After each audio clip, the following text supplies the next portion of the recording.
Hi friends, ഇന്ന് എൻ്റെ cancer ജേർണിയുടെ part 7 video ആണ് ഞാനത് പറയാൻ പോകുന്നത്. അപ്പം ഞാൻ രണ്ടാമത് വീണ്ടും RCCയിൽ അഡ്മിറ്റ് ആവുകയാണ്. വീണ്ടും ഞാൻ ജനറൽ വാർഡിൽ തന്നെയാണ് അഡ്മിറ്റ് ആയിട്ടുള്ളത്.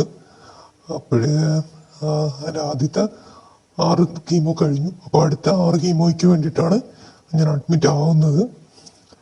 അപ്പോൾ അഡ്മിറ്റായി എനിക്ക് ആദ്യത്തെ 6 ദിവസം കൊണ്ട് കീമോയൊക്കെ കഴിഞ്ഞു. കീമോ കഴിഞ്ഞതിന് ശേഷം എനിക്ക് എൻ്റെ ഈ ഒരു പിക്കിട്ടുന്ന ലൈനിലുള്ള ഈ ഒരു ഭാഗത്തായിട്ട് നല്ല പെയിൻ ഉണ്ടായിരുന്നു. അപ്പം കറക്റ്റായിട്ട് ബാക്കിലേക്ക് ബ്ലഡ് വരുന്നില്ല, ഔട്ടില്ല. മെഡിസിൻ അങ്ങോട്ട് കയറുന്നുണ്ട്, പക്ഷെ തിരിച്ച് റിവേഴ്സ് ബ്ലഡ് വരുന്നില്ല. പക്ഷെ ബ്ലഡ് വരാതിരിക്കുന്നത് ചെറിയ എന്തോ അകത്തൊരു ബ്ലോക്കുള്ള പ്രശ്നമുണ്ട് എന്ന് മനസ്സിലായി. അങ്ങനെ എന്നെ അൾട്രാസൗണ്ട് സ്കാനിങ്ങിലേക്ക് കൊണ്ടുപോയി.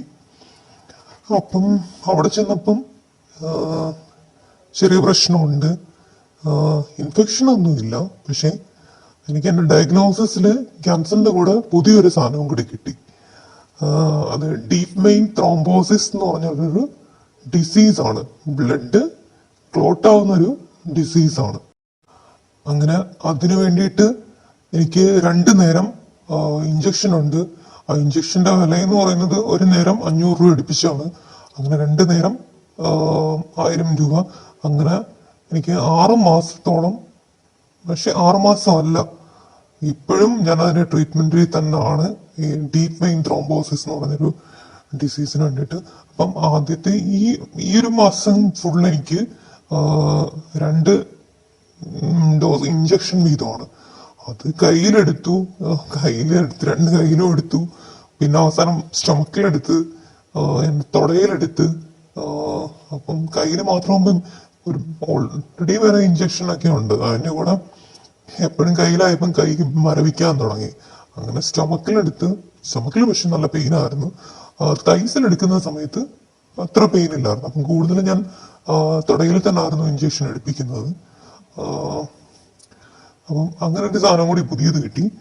അതിനുശേഷം എനിക്ക് ആ ഒരു സൈക്കിൾ ഉണ്ടായൊരു പ്രശ്നം, പനി പിടിച്ചു.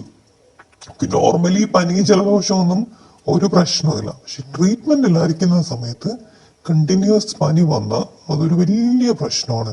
വെച്ചോണ്ടിരിക്കരുത്, അപ്പോഴേ പറയുക അത് എന്തൊക്കെയോ ശരീരത്തിൽ ഇൻഫെക്ഷൻ ഉണ്ട് എന്നുള്ളതാണ് ഈ ഒരു പനിയുടെ മെയിൻ പ്രശ്നം.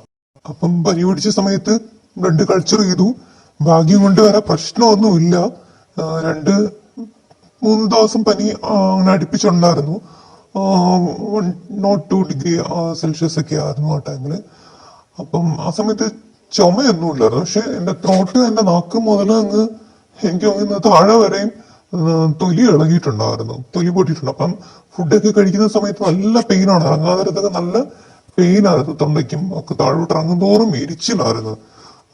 അങ്ങനെയൊക്കെയാണ് എനിക്ക് ആ ഒരു സൈക്കിളില് സംഭവിച്ച. വലിയ പ്രശ്നമൊന്നും ഉണ്ടായില്ല, പക്ഷെ ഈ തൊലി ഇളകിയതൊക്കെ എനിക്ക് നല്ലൊരു ഇറിറ്റേഷൻ ആയിരുന്നു. പിന്നെ ഇടയ്ക്ക് പനി വന്നപ്പം എനിക്ക് ഒരു ടെൻഷനൊക്കെ ആയിരുന്നു, പക്ഷെ പനി കൊണ്ട് ഇൻഫെക്ഷനും ഒന്നും ഉണ്ടായില്ല. പനി ഈ ഒരു 2-3 ദിവസത്തിനുള്ളിൽ തന്നെ പനി മാറുകയും ചെയ്തു. പിന്നെ നോർമലി കൗണ്ട് എനിക്ക് ഇൻക്രീസ് ആവാനും തുടങ്ങി. ആ ടൈമിൽ ഞാനൊരു 16-17 ദിവസം ഞാൻ ഹോസ്പിറ്റലിൽ അഡ്മിറ്റ് ആയിരുന്നു. ഇത്രയൊക്കെയാണ് എനിക്ക് ആ ഒരു രണ്ടാമത്തെ സൈക്കിളില് സംഭവിച്ചതെന്ന് വെച്ചാല്. ഇപ്പം 3ാമത്തെ സൈക്കിളിലെ വിശേഷങ്ങളെ കുറിച്ച് വിശേഷമൊന്നും പറയാൻ പറ്റത്തില്ല.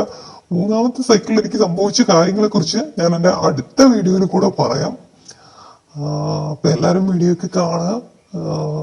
എല്ലാവർക്കും നന്ദി. Thank you so much.